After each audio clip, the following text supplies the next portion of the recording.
அனைத்துலக உயிரோடை தமிழ் வானொலி மற்றும் இலக்கு மின்னிதழ் நேயர்கள் அனைவருக்கும் வணக்கம். இன்று எங்களுடன் திருமிகு காதர் மாஸ்டர் அவர்களை அழைத்து வந்திருக்கின்றோம். இன்று நாங்கள் எடுத்த விடயம் மிக முக்கியமான விடயமும் கூட.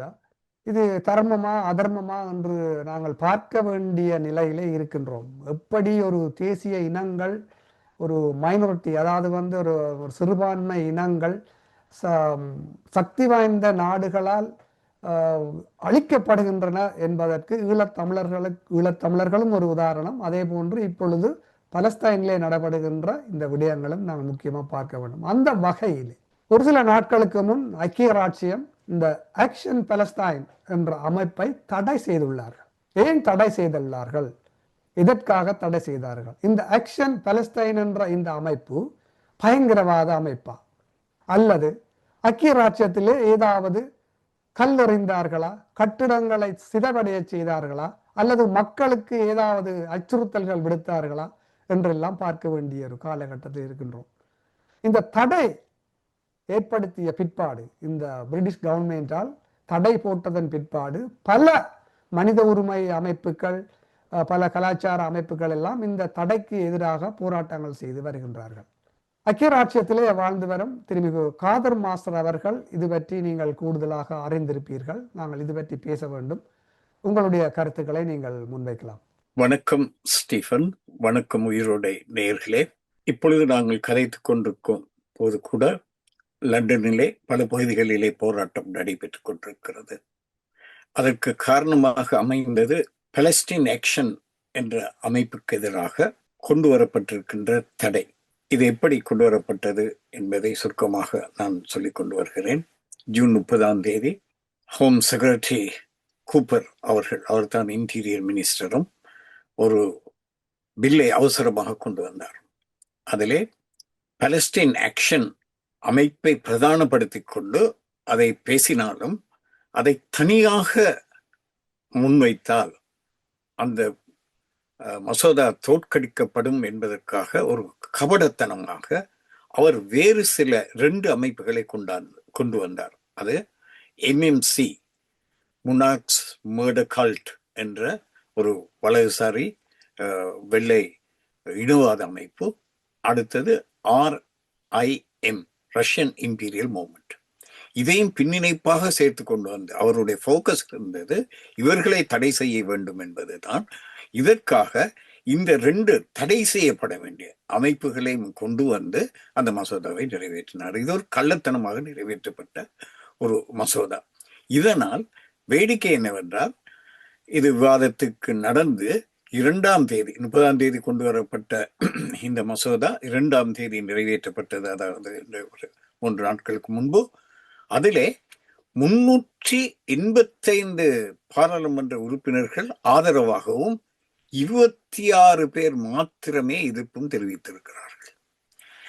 இதுதான் அங்கே ஒரு அதிர்ச்சிகரமான விஷயம் என்னவென்றால், எப்படி அந்த பாராளுமன்றத்தை திசை திருப்பி இவர்கள் கள்ளத்தனமாக இந்த வாக்கள் பெற்றார்கள் என்பதுதான். அவர்களை தனித்தனியாக நீங்கள் கேட்டீர்கள் என்றால், அல்லது தனியாக இந்த பீப்புள்ஸ் ஆக்ஷன், பலஸ்தீன் ஆக்ஷன் என்ற அமைப்புக்கு எதிராக மாத்திரம் அந்த மசோதா கொண்டு வரப்பட்டிருந்தால் அது தோற்கடிக்கப்பட்டிருக்கும். அங்க இருக்கின்றவர்களுக்கு கொடுக்கப்பட்டது இந்த நாசி அமைப்புகளான எம்எம்சி, RIM, இந்த 2ஐயும் தடை செய்வதற்காக கொண்டு வரப்படுகின்ற ஒரு மசோதா என்ற பிம்பத்தை கொடுத்து ஒரு ட்ரோஜன் ஹோர்ஸ் பாணியிலே இதனை நிறைவேற்றிருக்கிறார்கள். ஆனாலும் இவ்வளவு மொக்கர்கள் தானே இந்த நாட்டை ஆட்சி செய்கிறார்கள் என்பது இங்கே ஒரு கேள்வி. அந்த கேள்விக்குள்ளே நாங்கள் போக வேண்டாம். எதற்காக இந்த பலஸ்தீன் ஆக்ஷனை கொண்டு வந்திருக்கிறார்கள்? அவர்கள் தடையை கொண்டு வந்திருக்கிறார்கள். அவர்கள் செய்த அப்படி பாரதூரமான குற்றம் என்ன? ஒரு சிறிய பதிவை நான் குறிப்பிடலாம் என்று நினைக்கின்றேன். ஐக்கிய ராச்சியத்தினுடைய பிரதமர் கெய்ர் ஸ்டார்மர் சொல்லியிருக்கிறார் என்னதுன்னா, இந்த பலஸ்தீனியன் ஆக்ஷன் குரூப் அதாவது ஜனநாயகத்துக்கு, டெமோக்ராசிக்கு அச்சுறுத்தலாக உள்ளதாம் அவர் சொல்லியிருக்கின்றார். அதைத்தான் சொல்லுகிறேன். அவருடைய மனைவி ஒரு ஜூ. உங்களுக்கு தெரியுமோ தெரியாது. ஆமா. அவர் காசாவிலே நடக்கின்ற படுகொலையை பற்றி பேசுவதில்லை. அந்த பிரச்சனைக்கு நாங்கள் பிறகு வருவோம். இப்பொழுது இந்த மசோதாவை பற்றி நாங்கள் பேசுவோம். இந்த மசோதாவை அவர்கள் பாலஸ்தீன் ஆக்ஷனுக்கு எதிராக கொண்டு வந்ததற்கு காரணம், உங்களுக்கு தெரியும், அண்மையிலே பிரித்தானியாவின் மிகப்பெரிய ராயல் ஏர்ஃபோர்ஸ் பேஸ் இங்கே இருக்கிறது ஹீத்ரூவிலே. அதிலே பூந்த 2 பேர் விமானத்திலே சிவப்பு நிறத்திலே பாலஸ்தீனுக்கு ஆதரவான ஸ்லோகங்களை வர்ணம் பூசினார்கள். அதே போல இது இவர்களுடைய ஆத்திரத்தை, இவர்களுடைய கையாளாத்தனத்தை கிடந்தது. யூகேயிலே மிகப்பெரிய பேஸிலே போய் அவர்கள் அதை தகர்க்கவில்லை, குண்டு வைக்கவில்லை, பெயிண்ட் அடித்து விட்டு வந்தார்கள். அது அவர்களுடைய மூஞ்சியிலே கரி பூசியது போல் அமைந்து விட்டது. அது ஒரு ஆத்திரம் அவர்களுக்கு. இப்படியான ஆக்ஷன்களை தான் இவர்கள் செய்து வந்தார்கள். அதே போல இவர்கள் கென்ட் அபிட் சிஸ்டம் யூகே பிரிஸ்டலிலே இருக்கின்ற அதில் சில நாட்களுக்கு ஒரு மாசம் குறுக்கிட்ட மன்னிக்க வேணும். இந்த அந்த பேஸுக்குள்ள போய் அந்த அந்த பெயிண்டை பூசியவர்கள் உண்மையில் இந்த பாலஸ்தீன் ஆக்ஷன் குரூப்பை சேர்ந்தவர்களா அல்லது இப்படி ஒரு தடையை கொண்டுவர வேண்டும் என்று இவர்களே திட்டமிட்டு செய்தார்களா என்றும் பார்க்கலாம் தானே. ஆனால் அதை அவர்கள் மறுக்கவில்லை. அவர்கள் அதை செய்திருப்பார்கள். ஏனென்றால் அது ஒரு சட்டவிரோதமான நடவடிக்கை கிடையாது. நான் அதை தான் சொல்ல வருகிறேன். என்னென்றால் யூகே சட்டத்தின்படி அது ஒரு சட்டவிரோதமான நடவடிக்கை அல்ல. அவர்கள் அதை தகர்க்கவில்லை, யாரையும் கொல்லவில்லை. அது ஜனநாயக ரீதியிலே செய்யக்கூடிய ஒரு விடயம். அதைத்தான் நாங்கள் சொல்ல வருகிறோம். அடுத்த ஒரு சம்பவம், நான் இப்பொழுது சொன்ன அந்த பிரிஸ்டலிலே கென்ட் அண்ட் எல்பியட் சிஸ்டம் யூகே என்று இருக்கிறது பிரிஸ்டலிலே. அதிலே ஒரு பெண்ணும், ஒரு 30 வயது பெண், ஒரு இளைஞர், இருவரும் அந்த வாசலை மறித்தார்கள். அதற்குள்ளே போக வேண்டாம். அது இஸ்ரேலுக்கு ஆயுதம் தயாரிக்கின்ற ஒரு தொழிற்சாலை. அதற்குள்ளே தங்களுடைய ஆட்சேபனை தெரிவிப்பதற்காக முன்னால் நின்று மறிக்கும் போது வெளியிலே வேறு சில இடங்களிலே கூரை மீது ஏறி அந்த போராட்டக்காரர்கள் அந்த போராட்டம் செய்தார்கள். இப்படியான சில போராட்டங்கள் செய்தது தான் இவர்கள் செய்த வேலை. இதுதான் உச்சபட்சம். இந்த சம்பவங்களோடு நீங்கள் இந்த யூகேலே நடைபெற்ற, யூகேலே உருவாகி யூகேலேயே உலகம் முழுவதும் உலகம் முழுவதும் இன்று அமெரிக்கா, இத்தாலி, நீங்கள் வாழ்கின்ற நோர்வே, பிரான்ஸ் எல்லாவற்றிலும் இன்று பிரபலமாக இருக்கின்ற எக்ஸ்ஆர், எக்ஸ்டிங்ஷன் ரெபலியன் என்ற அமைப்புடைய செயல்பாடுகளை நீங்கள் ஒப்பிடலாம். அவர்கள் மிக தீவிரமான ஆனால் வெகுஜன போராட்டத்தில் இருக்கின்ற சுற்றாடல் ஆர்வலர்கள். இவர்கள் ராணியின் மாளிகைக்கு முன்னால் போய் அந்த கேட்டை மறைத்து கொண்டு அதை சுற்றி வர ராணியுடைய சடலத்தை, சவப்பெட்டியை ஊர்வலமாக கொண்டு சென்றார்கள். அதே போல கொமன்ஸ்க்கு செல்கின்ற பாதையை மறித்து அவர்கள் தங்களை விலங்கிட்டு கொண்டு நடத்தினார்கள். இப்படியான பல போராட்டங்கள் நடைபெற்று கொண்டு டோருக்கு, அதாவது இலங்கையில, யூகேல மிக பிரதானமான அந்த துறைமுகத்துக்கு போகின்ற பாதையை மறித்து அதிலே மனித சங்கிலி பிணைத்து கொண்டு, அதுவும் போலீசாரால் கூட அந்த விலங்கை அறுக்க முடியாத அளவுக்கு அவர்கள் தங்களை பிணைத்துக் கொண்டிருந்தார்கள். இப்படியான போராட்டங்கள் எல்லாம் இவர்களுடைய கண்ணை உறுத்தவில்லை. ஆனால் ஏன் பலஸ்தீனியர்களுடைய போராட்டம் இவர்களுடைய கண்ணை உறுத்துகிறது? இங்கே பல கேள்விகள் வருகிறது. பலஸ்தீனிய மக்களுக்கு அவர்களுடைய மண்ணிலே வாழ்கின்ற உரிமை இல்லை. அவர்கள் இன்று பிச்சை எடுக்க போய் கொண்டிருக்கிறார்கள். உணவுக்காக பிச்சை எடுக்கிறார்கள். அவர்களை சுட்டுக் கொள்கிறார்கள். அந்த அநியாயத்தை கண்டிப்பதற்கு அந்த மக்களுக்கு அந்த நாட்டிலும் உரிமை இல்லை. இன்று அவர்களுக்காக குரல் கொடுக்கின்ற ஏனையவர்களுக்கும் குரல் கொடுப்பதற்கு இன்று தடை விதிக்கப்பட்டிருக்கிறது. அப்படியானால் அவர்களை நசுக்குகின்ற, அவர்களை கொள்கின்ற, என்னவும் செய்யலாம். அவர்களை குண்டு போட்டுக் கொள்ளலாம், பச்சை குழந்தைகளை கொள்ளலாம், பெண்களை கொள்ளலாம்.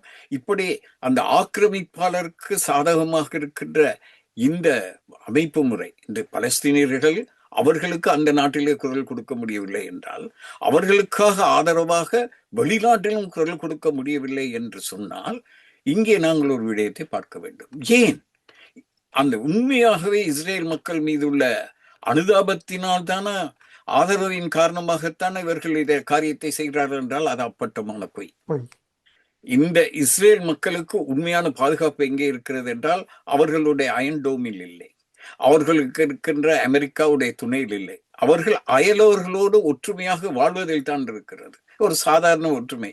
உங்களுடைய வீட்டுக்கு உண்மையான பாதுகாப்பு என்ன? அயலவர்களோடு நன்றாக இருப்பதுதான். அல்லது நீங்கள் எத்தனை பூட்டுகளை பூட்டினாலும் கூட அவன் எதிரிகளை வைத்து உங்களுக்கு ஏதாவது ஒன்று செய்வான். இதுதானே நடக்கும். நீங்கள் அவர்களுடைய இடத்தை ஆக்கிரமித்துக் கொண்டு இப்பொழுது அவர்கள் சொல்கிறார்கள், ஓகே நீங்கள் இருங்கள், எங்களையும் இருக்க விடுங்கள் என்பதுதான் கோரிக்கையாக இருக்கிறது. அதையும் கொடுக்க மறுத்து பக்கத்து நாடுகளை நாங்கள் ஆக்கிரமிப்போம், நாங்கள் நினைத்த இடங்களை எல்லாம் நாங்கள் எங்கள் பாட்டன் பூட்டன் பழைய கதையை சொல்லிக்கொண்டு எங்கெங்கு நம்மவர்கள் வாழ்ந்தார்களோ அந்த இடமெல்லாம் எங்களுக்கு சொந்தம் என்று சொல்லி பாராட்டுகின்ற அந்த வாதத்தின் படி போனால் அமெரிக்கா அங்கே வாழ முடியாது. அமெரிக்காவில் அமெரிக்கர்கள் வாழ முடியாது. 500 வருடங்களுக்கு முன்னர் அங்கே போய் குடியேறி அந்த மக்களை கொன்று குவித்து அவர்கள் ரத்தத்தின் மீது நீச்சல் அடித்து அவர்களுடைய பிரேதத்தின் மீது அமைக்கப்பட்ட நாடுதான் அமெரிக்கா. அப்படியானால் எத்தனையோ 1000 வருடங்களுக்கு முன்னர் வாழ்ந்ததாக கூறுகின்ற பூமியை எல்லாம் தாங்கள் சொந்தமாக்குவதாக இருந்தால் இன்று அமெரிக்கர்களை எல்லாம் இதை போல குண்டு போட்டு கொண்டு விட்டு அந்த பூர்வீக குடிகள் அங்கே இருக்க முடியும். ஆனால் இந்த நியாயம் ஏன் வருகிறது என்றால் இவர்கள் மீது இருக்கின்ற உண்மையான அக்கறையினால் அல்ல. இன்று இவர்கள் மறித்தது எங்கே? சாதாரண மக்கள் உணவு வாங்க செல்கின்ற உணவு சாலையை மதிக்கவில்லை. பொதுமக்களுக்கு எந்த இடையூறும் இவர்கள் செய்யவில்லை. இந்த பாலஸ்தீன் இவர்கள் இஸ்ரேலுக்கு ஆயுதம் தயாரிக்கின்ற ஆயுத தொழிற்சாலைகளை இன்று இந்த ஆயுத முதலாளிகள் பணம் சம்பாதிக்கின்ற அந்த தொழிற்சாலைகளைத்தான் சரியாக குறிவைத்து செய்தார்கள். அவர்கள் பொதுமக்கள் பிரயாணம் செய்கின்ற பிரயாணிகளுடைய விமானத்துக்கு வர்ணம் பூசவில்லை. அவர்கள் போய் அங்கே போய் குண்டு போடுகின்ற விமானத்துக்கு தான் அவர்கள் வர்ணம் தீட்டினார்கள். இது தடை என்று சொன்னால் கொலைகாரனை நீ கொலைகாரன் என்று சொல்வது குற்றம் என்பது போல ஆகிவிடும். இப்பொழுது இந்த சட்டத்தை வன்மையாக கண்டித்திருக்கிறார்கள். இது இரண்டொரு நாட்களுக்கு முன்பே ஐநா பிரதிநிதி கூட ஒரு சொல்லி இருந்தார், இந்த உக்ரைன் மற்ற இஸ்ரேல்ல நடக்கிற இந்த போரிலே லாபம் அடைபவர்கள் இந்த ஆயுத வியாபாரிகள், ஆயுத தயாரிப்பார்கள் என்று குறிப்பிட்ட ஒரு நாடுகளுடைய பெயரும் கூறித்தான் குறிப்பிட்டிருந்தார். அதிலே அமெரிக்கா உள்ளடங்களாக, ஜெர்மனி உள்ளடங்களாக, பிரான்ஸ் உள்ளடங்களாக, ஐக்கிய ராஜ்யம் உள்ளடங்க பல நாடுகள் இந்த ஆயுத வியாபாரிகள், ஆயுதம் விற்பனை செய்பவர்கள் தான் பலன் அடைகிறார் என்று நேரடியாக பப்ளிக்கா சொல்லி இருக்கிறார். அந்த விஷயத்துக்கு தான் நான் வந்து கொண்டிருக்கேன். இடையில ஒரு விஷயத்தை சொல்ல வேண்டும். இந்த யூகேயின் கபட நாடகத்தை நாங்கள் பார்க்கலாம். டெரரிசம் என்றால் என்ன? இப்பொழுது 2000 ஆண்டில் கொண்டு வரப்பட்ட டெரரிசம் ஆக்டுக்கு கீழே தான் இது தடை செய்யப்பட்டிருக்கிறது. இவர்களுடைய செயல்பாடுகள் எதுவுமே டெரரிசம் ஆக்டுக்குள்ளே வராது. பயங்கரவாத தடை செயல்பாட்டுக்குள்ளே வர முடியாது. ஏனென்றால் இதனை ஐக்கிய நாடுகள் ஸ்தாபனத்தின் பாதுகாப்பு குழு கொண்டு வந்த ஒரு தீர்மானத்திலே சொல்லுகிறது, இந்த உடைமைகளுக்கு சேதம் விளைவிப்பதோ அல்லது செய்வது ஒரு பயங்கரவாத அது மாத்திரம் ஒரு பயங்கரவாத தடை சட்டமாக பயங்கர செயலாக ஆகிவிட முடியாது. அது உயிர்களுக்கும் சேதம் ஏற்படுத்தி இருந்தால் தவிர என்று ஒரு சரத்து வருகிறது. இந்த சரத்து செக்யூரிட்டி கவுன்சில் ரெசல்யூஷன் 1566, அதாவது ஐக்கிய நாடுகள் ஸ்தாபனத்தின் பாதுகாப்பு சபையின் 1566ஆம் தீர்மானம் 2004 கொண்டு வந்தது. இந்த தீர்மானத்தை வலுவாக ஆதரித்த நாடு யூகே. இன்று அதே யூகே அது கொண்டு வந்த அந்த சூத்திரத்துக்கு, அதாவது எந்த ஒரு போராட்டத்திலும் சில வேளை சில உடைமைகளுக்கு சேதம் ஏற்படத்தான் செய்யும். ஏனென்றால் மக்கள் கொதித்தெழும்போது என்ன செய்வார்கள் என்று சொல்ல முடியாது. அவை அதை ஆர்கனைஸ் பண்ணிய அந்த அமைப்பை தடை செய்ய முடியாது. ஏனென்றால் எல்லோரையும் கட்டுக்கோப்ப அவர்களே செய்தால் கூட, நான் முதலிலே சொன்ன அமைப்பு சட்ட ரீதியாக பதிவு செய்யப்பட்டது. ராணியுடைய மாளிகைக்கு போய் ராணியுடைய பிரேதத்தை சவுப்பட்டியாக சுமந்து கொண்டு செல்கிறார்கள். அவர்களுடைய கேட்டை திறக்க விடாமல் அங்கே விலங்கிட்டு கொண்டு நிற்கிறார்கள். அதை அப்படியான சம்பவங்கள் அங்கே உயிர் சேதம் ஏற்படவில்லை என்பதனால்தான் அது ஒரு பயங்கரவாத தடை செயலாக செய்யவில்லை. ஆனால் தனிப்பட்ட யாராவது ஒரு சொத்துக்கு உடைமைகளுக்கு சேதம் ஏற்பட்டால் அவரை பிடித்து தண்டனை கொடுக்கலாம். அதுக்கு வேற சட்டம் இருக்கிறது. ஆனால் இந்த பயங்கரவாத தடை சட்டத்தை அதுக்குள்ளே கொண்டு வர முடியாது என்பது உலகறிந்த ஒரு உண்மை. அப்படியானால் இப்பொழுது இருக்கின்ற பிரச்சனை என்னவென்றால், சாதாரணமாக ஒரு சுவருக்கு பலஸ்தீனுக்கு ஆதரவாக அல்லது இந்த அரசாங்கத்துக்கு பிடிக்காத யாருக்காவது ஒரு எதிராக ஒரு வண்ணம் தீட்டினால் அது தற்கொலை குண்டு தாரை ஒருவர் போய் பாராளுமன்றத்தை தாக்கியது போல ஒரு பயங்கரவாத குற்றமாக பார்க்கப்படும். அவை இது பலஸ்தீனர்களுக்கு மாத்திரமல்ல, சாதாரண போராட்டங்கள் அனைத்துக்குமே இது ஒரு ஆபத்தான அச்சுறுத்தல். இதற்கு எதிராக மக்கள் வெகுண்டெழுந்திருக்கிறார்கள். இன்று கூட ஒருவரை கைது செய்திருக்கிறார்கள். அவருடைய பெயர் சரா காட். அவர் 21 வயது ஒரு இளைஞனி. அவர் ஒரு பாராளுமன்றத்திலே அவர் பலஸ்தீனுக்கு ஆதரவாக பேசியதை ஹமாஸுக்கு ஆதரவாக பேசியதாக குற்றம் சுமத்தி வழக்கு தொடரப்பட்டிருக்கிறது. இப்பொழுது இந்த தடை சட்டத்தை எதிராக இவர்கள் நீதிமன்றம் போயிருக்கிறார்கள். அவசரமாக கூடிய நீதிமன்றம் தடை உத்தரவை பிறப்பிக்கவில்லை. ஆனால் 21ஆம் தேதி மீண்டும் அந்த வழக்கு விசாரணைக்கு எடுத்துக் கொள்ளப்படும். அதனுடைய முடிவு எப்படி இருக்கும் என்று சொல்லி தெரியாது. ஆனால் இந்த பிரித்தானிய அரசாங்கத்துடைய கபட நாடகத்தை தான் நாங்கள் பார்க்கிறோம். இப்பொழுது நீங்கள் சொன்ன விஷயத்துக்கு வந்தால், ஏன் இப்படி பலஸ்தீனியர்களுக்கு எதிராக பொங்குகிறார்கள் என்பதற்கு பல காரணம் இருக்கிறது. இன்று உலகம் முழுவதும் மக்கள் ஆர்ப்பாட்டம் செய்கின்ற, அதாவது முன்னர் வியட்நாம் போராட்டத்திற்கு பிறகு, அந்த காலத்தில் இவ்வளவு மீடியாக்கள் இல்லை, ஆனால் இந்த பலஸ்தீனிய இஸ்ரேலுக்கு எதிரான போராட்டம் உலகளாவிய ரீதியில் நடந்த அளவுக்கு வேறு எங்குமே எந்த போராட்டமும் நடந்ததில்லை. யூகேயில் கூட, யூகேயுடைய வரலாற்றிலே இதுவரைக்கும் நடைபெற்ற மிகப்பெரிய போராட்டம் 2003 ஈராக்குக்கு எதிராக நடத்திய அந்த போருக்கு எதிராக என்டி-வார் ப்ரொடெஸ்ட் தான் யூகே வரலாற்றிலே மிகப்பெரிய போராட்டமாக கருதப்படுகிறது. அதற்கு அடுத்தபடியாக இப்பொழுது அண்மையிலே 2023 நடைபெற்ற பலஸ்தீனியர்களுக்கு காசாவிலே நடக்கின்ற இதற்கு எதிராக நடந்த போராட்டம் தான் 4வது இடத்தில் இருக்கிறது. அப்படித்தான் அமெரிக்காவிலும் உலகம் முழுவதும் பரவலாக நடத்தப்படுகின்ற போராட்டம் என்று பார்த்தால் நீண்ட காலமாக பலஸ்தீனியர் போராட்டம் தான். ஆகவே இன்று இந்த பலஸ்தீனிய போராட்டம் இன்னொரு தளத்திற்கு இது கொண்டு போயிருக்கிறது, பலஸ்தீன் ஆக்ஷன். ஏனென்றால் அவர்கள் குறிவைப்பது இந்த பாதுகாப்பு பாதுகாப்பு அல்ல, இந்த யுத்த பிரபுக்களை, யுத்த ஆயுதங்களை தயாரிக்கின்ற நிறுவனங்களை, இவர்கள் குறிவைத்தது முழுக்கவே ஆயுதம் தயாரிக்கின்ற நிறுவனங்களை. இதுதான் இவர்களுக்கு பெரிய ஆபத்தாக வந்திருக்கிறது. அதனால் தான் இன்று பலஸ்தீனை இஸ்ரேலை ஆதரிப்பது யார்? அவர்களுக்காக இன்று உலகம் முழுவதும் ஒரு பலம் பொருந்திய சக்தியாக உலகம் முழுவதும் உள்ள மேற்கு நாடுகளை அமெரிக்காவையே கட்டுப்படுத்துகின்ற ஐபேக், AIPAC, அதனுடைய பெயர் American Israel public affairs committee. இது 1954 உருவாக்கப்பட்டது.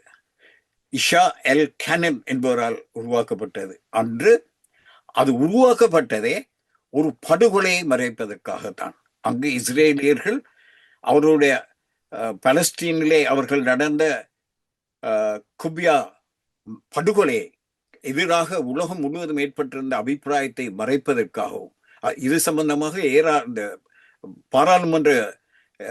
அமெரிக்க பாராளுமன்றத்திலும் கூட எல்லோரும் ஆத்திரத்தோடு பேசினார்கள். ஆகவே அந்த நேரத்தில் தான் இஷா எல் கேனன் என்பவர் 1950 கோடீஸ்வரர் ஆரம்பிக்கிறார்கள். இது என்ன செய்கிறது என்றால் லஞ்சம் கொடுக்கிறது. பச்சையாக சொல்ல போனால் அங்கு இருக்கின்ற பாராளுமன்ற உறுப்பினர்களுக்கு நேரடியாக கொடுப்பதில்லை, தேர்தலிலே அவர்களுக்கு பிரச்சாரம், அங்கே சட்ட ரீதியாக லஞ்சம் கொடுக்க முடியாது, ஆனால் தேர்தலுக்கு காசு கொடுக்கலாம். அந்த தேர்தல்களுக்கு காசு கொடுத்து எல்லா கட்சிகளையும், அதாவது ரிப்பப்ளிக்கன் டெமோக்ராட்ஸ் 2 பேருக்குமே காசு கொடுத்து அவர்கள் தங்கள் ஒரு லொபி, இதைத்தான் 1954 லொபியாக உருவாக்கப்பட்டது.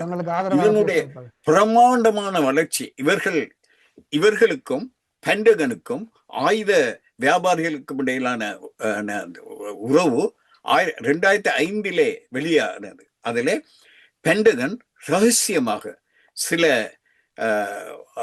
அந்தரங்க இராணுவ அந்தரங்கங்களை இவர்களுக்கு கொடுத்ததாக விற்றதாக வெளிவந்து அது ஒரு விசாரணைக்கு போய் ஒரு ஸ்கேண்டல் என்று சொல்லப்படுகிறது. இந்த அளவுக்கு அந்த குறுகிய காலத்துக்குள்ளே அது வளர்ச்சி பெற்றது. அவர்களுடைய இந்த உலக வங்கிகளையும் ஊடகங்களையும் கட்டுப்படுத்துவது யூதர்கள் தானே. அவர்கள் கொட்டுகின்ற அந்த பணத்தின் ஒரு பெருக்கை இவர்களுக்கு போகிறது. அவர்கள் யோசித்தார்கள், ஊடகம் மாத்திரம் போதாது, வங்கிகள் மாத்திரம் போதாது, அரசியலும் கட்டுப்படுத்த வேண்டும் என்பதற்காகத்தான் இந்த அமைப்பு உருவாக்கப்பட்டது. அது 2023 பிறகு இன்னொரு துணை அமைப்பை உருவாக்கி கொண்டிருக்கிறது. அதனுடைய பெயர்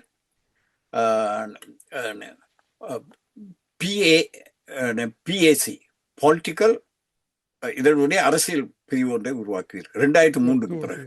இதற்கு முன்பே இந்த அமைப்புக்கு ஃபண்ட் பண்ணுபவர்களிலே பெரும்பாலானவர்களாக யுத்த பிரபுக்கள் இருந்தார்கள். இவர்கள் தான் அங்க அமெரிக்காவில் யுத்த ஆயுதங்கள் தயாரிப்பவர்கள்.